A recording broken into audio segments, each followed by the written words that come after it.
26 years ago, I sat in your seat, graduating from Abundant Life Christian School. Many of you have seen this book, Oh, the Places You'll Go. Turns out it's a lie. Abundant Life Christian School is not one of the destinations in this book, but if you ask me, I wouldn't trade that full circle journey for anything. To be right back here where it all started for me, it's pretty special. It's my immense honor and pleasure to be delivering the commencement speech for the class of 2024 here today for a very, very special group of young men and women. You're going to hear that a lot throughout the course of today. God has a word for you today, graduates. I know this because, quick story, you guys up for another story? Okay. All right, there's a day in April, I woke up, and it was the weirdest thing, because usually when I wake up, like I hit that snooze a couple times. Bella and Merce, I'm sure you guys can relate. But this particular morning, I know I taught first hour this year. This particular morning, I woke up and I didn't hit the snooze. Instead, I had a thought pop into my mind, and it was Deuteronomy. Talk about Deuteronomy. And so, no snooze. I popped right out of bed. I went and grabbed my actual physical Bible, and I tore through the pages of Deuteronomy, and here's what I discovered, and I think what God has for all of you today. You see, Deuteronomy is that time period where the Jewish people are between Egypt and the Promised Land. And God had delivered them through Moses. He had given them the 10 Commandments, outlining his expectations for them. And there they were, waiting and longing for that place that they knew that they were destined for. And if you read the book of Deuteronomy, in the first couple chapters of Joshua, actually, what you would notice is 3 phrases are repeated over and over again. The 3 phases are remember, be careful, and be strong and courageous. So as you listen over the next couple minutes, don't just listen to me, listen to him, because I believe this message is from him. Remember, be careful, and be strong and courageous. Remember.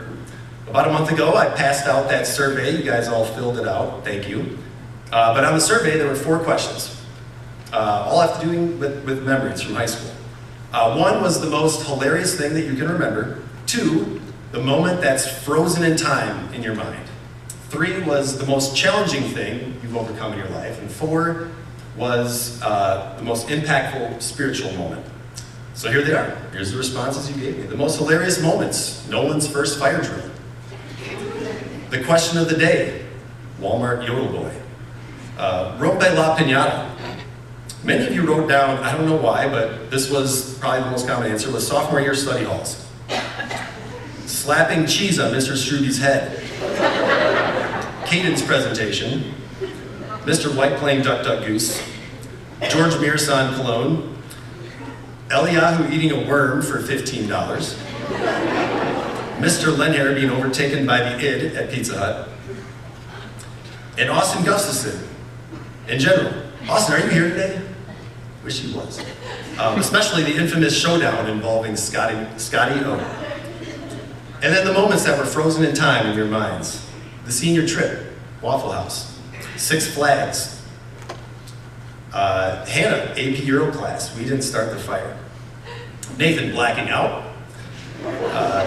Megan G, Amon, West Coats. Should not be physically possible. Jillian, that time Coach Becca was dancing and crying in the CWC locker room. Bella, that time that you and Megan G were so injured that you had to hang out every PE class and get to know each other. JD, Nolan, Blaine, J1, Lewis, Caden, state tournament, frozen in time. Trinia, the moment you found out you were selected for Marion in the Music Band. Shannon, solidifying that friendship with Christo, junior year at homecoming. Caden, that song you wrote with JD sophomore year. And then there were the challenging moments. A drive-through 8th grade graduation. No homecoming or prom freshman year. J1, this is especially tragic. That time your mousetrap car only got 2nd place in physics. AP Calculus. And on a more serious note, being the new kid. The physical injuries, hamstrings, concussions, sprained ankles, torn ACLs, separated shoulder, you guys have been through them all. Not knowing who I am, disappointing friendships, confrontations with friends, being alone, the emotional wreckage after breakups, crippling anxiety, debilitating depression. And then there were the keystone moments in your life, spiritually. And the most common answer here was Mr. White's Bible class. Well done, Mr. White. Where it was okay to ask the hard questions, really read and ponder the scriptures, and where you got to explore your own personal faith. Someone said a chapel where we spent time worshiping, reading scripture, and meditating. A chapel I won't forget.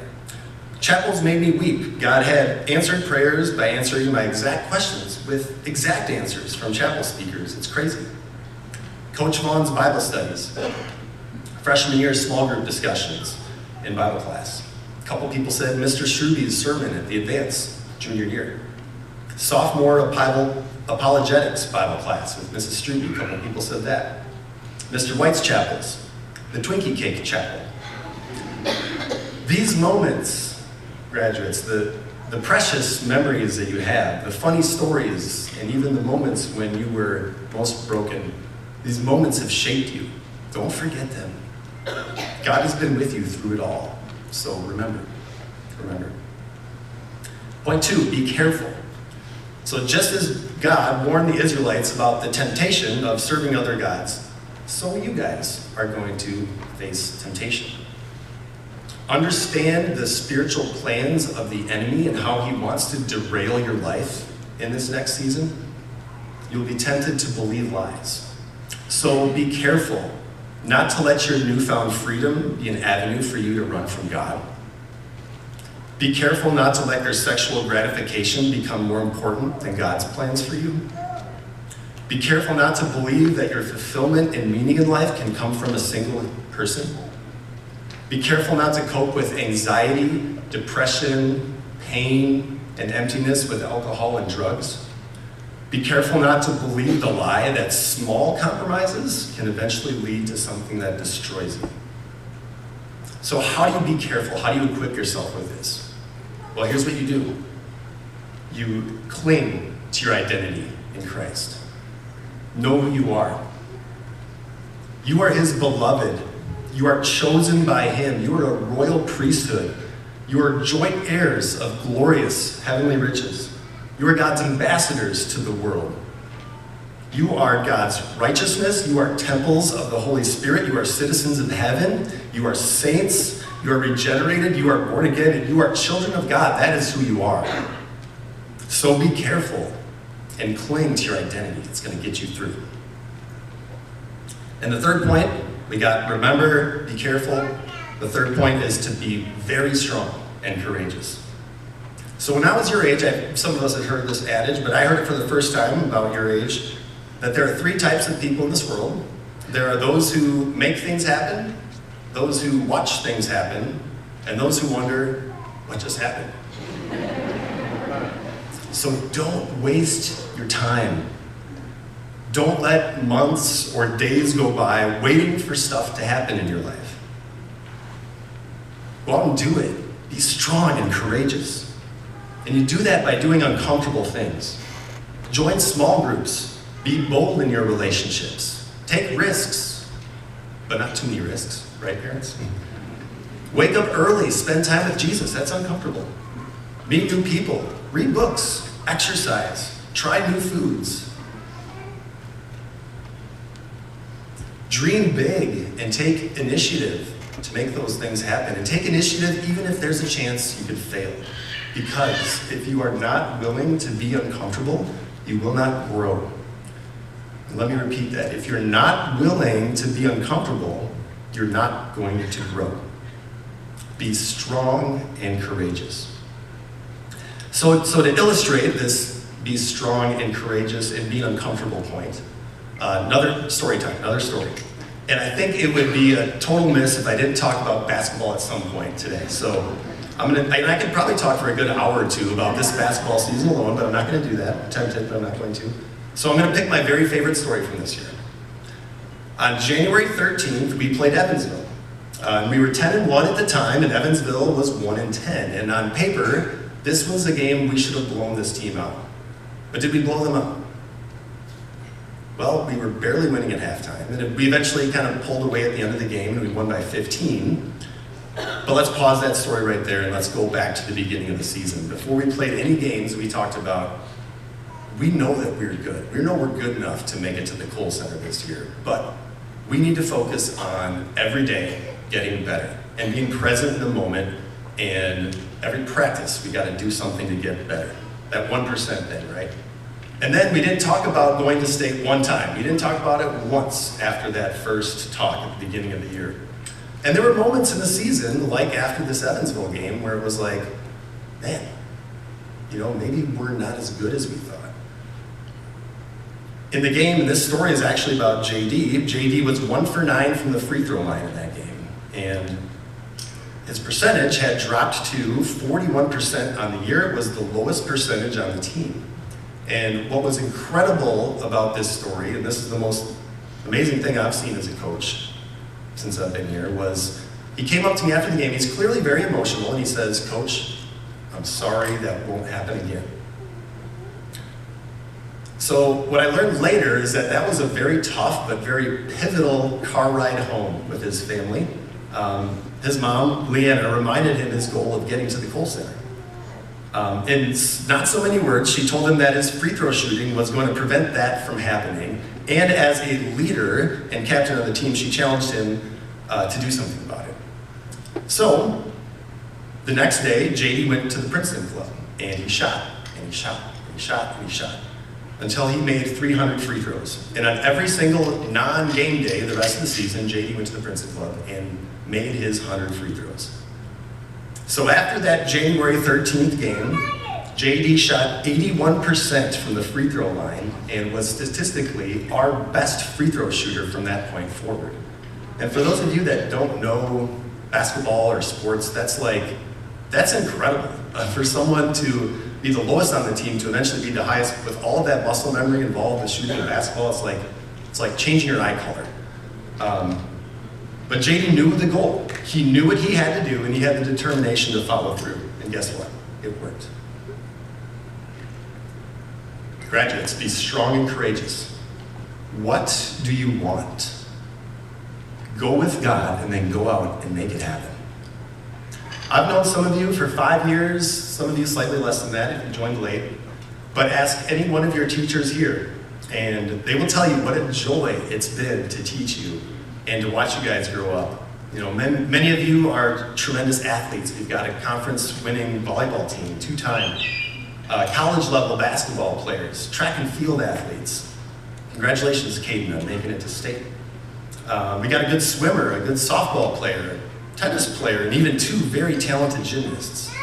You have kids that can wow you with their singing and acting and who've starred in musicals. Academically, you've got a really, really smart class with a collective GPA and test scores that are just through the roof. I learned this week that 20 of you were academic all-conference. But on top of all of that, you guys have tremendous God-given leadership gifts too. And I've watched you set the tone for the whole school. The legacy you will leave behind is truly remarkable. You were the class that pursued excellence in every single thing that you did. You were the class that made doing the right thing the popular thing. You were the class that made everything fun, and you were the class where the standard was enthusiastically showing school spirit at every opportunity, just like you did right up until the end, where we had Challenger Day this week. But above all, my favorite thing about you guys is that you love your God fiercely. Sure, your parents, your teachers, your coaches, your pastors, we've been there to guide you. But to use another sports analogy today, we pass that spiritual baton to you. Run with it. Take that with you. Never stop pursuing Him. Remember, be careful, be strong and courageous. I'm going to end with a story about my daughter, Sophia, and one of her besties, Cherith Wall. I believe they're both in the room. Who happens to be Blaine Wall's little sister? Cherith came over to the house to hang out one day after school. That was about a month and a half ago, mid to late April. It was overcast, the temperature was in the upper 60s, and the girls had spring fever, and they asked me if they could do a lemonade stand. And I'm like, oh my gosh, Why? Lemonade stand. It's a weekday, it's not hot out, it's not even sunny. Like this has to be like one of the worst business decisions I've ever heard of. They're totally destined to fail today. But at the same time, how could you say no? It's super cute. So they find the lemonade mix, they use it all up, they're adding water, taste testing it till they get that flavor just right. I dig up the only disposable cups I can find in the house, they're like that big. Cherith draws on a poster, and they decide to sell lemonade for $1 a cup. So they get the table, the chairs, they get the lemonade, they get the cups, they get it all set up on the sidewalk. And unsurprisingly, I was right. Sales weren't going so well. And I'm convinced that there's not, at this point, like a sweatshirt wearing person in the whole state of Wisconsin thirsty enough to buy lemonade for $1 that day. So to help get the sales jump started, Cherith and Sophie took turns tearing around the neighborhood on their scooter, exuberantly shouting, "Fresh lemonade for sale!" Eventually, the girls actually did sell a few cups of lemonades that night. Yes, I said night. They went all the way up until sunset, and it was actually raining by the time that they had finally packed up. What does selling lemonade on a 60-some degree overcast day in April with one of your best friends have to do with you guys graduating today from Abundant Life? You see, it's about the excitement of making the lemonade, the enjoyment of taste testing it, the fun of drawing a giant lemon on a piece of cardboard, the thrill of that first customer, giggling and laughing at your friend while they proclaim to the neighborhood on a scooter, "Fresh lemonade for sale." And when the sun goes down and the rain begins to sprinkle, you don't really care about how much lemonade you sold. You don't care that there's only $3 in your pocket, minus expenses. The important thing is you made memories to last a lifetime. You had experienced the joy of following your passion. You learned that the journey was more important than the goal. And then if you want something, just go for it and don't be afraid to fail. It's about getting to do all of this with the people you love.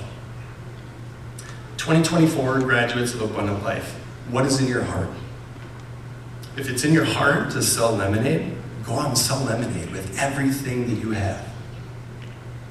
Joshua 1:9, be strong and courageous, don't be afraid. Don't be dismayed, for the Lord your God is with you wherever you go. I love you guys, thank you.